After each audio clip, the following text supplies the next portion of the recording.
Hello friends,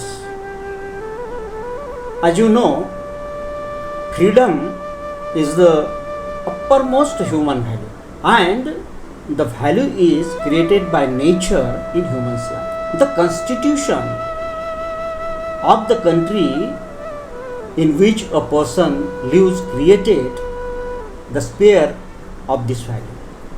If the country itself in the independency or has become extinct or has become swallowed up by some other country, so what will be the nature of that country and its freedom? This is a question.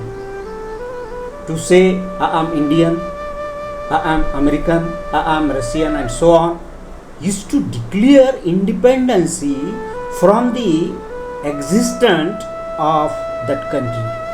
But what about the country like Tibet and its citizens? China invaded and occupied Tibet, deprived the people of their freedom and marginalized the people.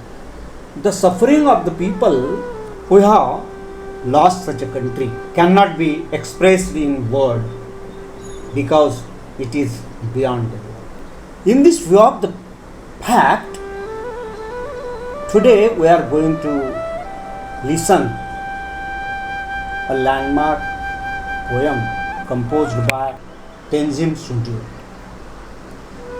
Tsundue composed many of the poems, wrote articles and so on. His literary contribution is so huge.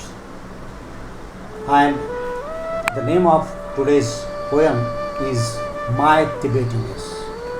This poem is recited by Dr Shbhash Shinde. So I request to Dr Shbhash Shinde, please recite the poem My Tibetanness. Hello everyone. Today I am going to recite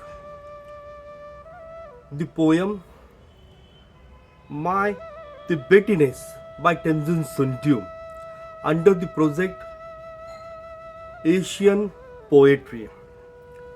At the outset, I would like to take this opportunity to propose my sincere thanks to Dr Saheb Khandare, who is the coordinator of the project Asian Poetry. So the poem is My Tibetanness by Tenzin Tsundue. Basically, Tenzin Tsundue belongs to one of the expatriate families from Tibet. His literature produced so far must be considered by applying his zeal of Tibetan culture, which he wants to protect and preserve for the coming generations. In an important poem, My Tibetanness, the poet Tenzin Tsundue declares himself an Indian Tibetan. He tells us about his nationality in a humorous way. So the poem is My Tibetanness.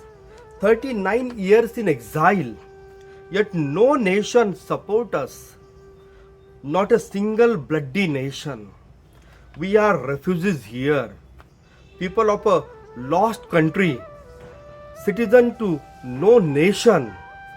Tibetans, the world's sympathy stock, serene monks and bubbly traditionalists, 1 lakh and several thousand odd, nicely mixed, steeped in various assimilating cultural hegemonies. At every checkpost and office, I am an Indian Tibetan. My registration certificate I renew every year with a salam. A foreigner born in India, I am more of an Indian except for my chinky Tibetan face. Nepali, Thai, Japanese, Chinese, Naga, Manipuri, but never the question Tibetan. I am Tibetan, but I am not from Tibet. Never been there, yet I dream of dying there. Here ends the poem. Here Tenzin Tsundue is a living young writer, and the Asian people have much more hope from him in near future for his prospering literature. He wishes to decrease Chinese interference on Tibetan land and thus to establish the former autonomous theocracy under His Holiness Dalai Lama. Thank you.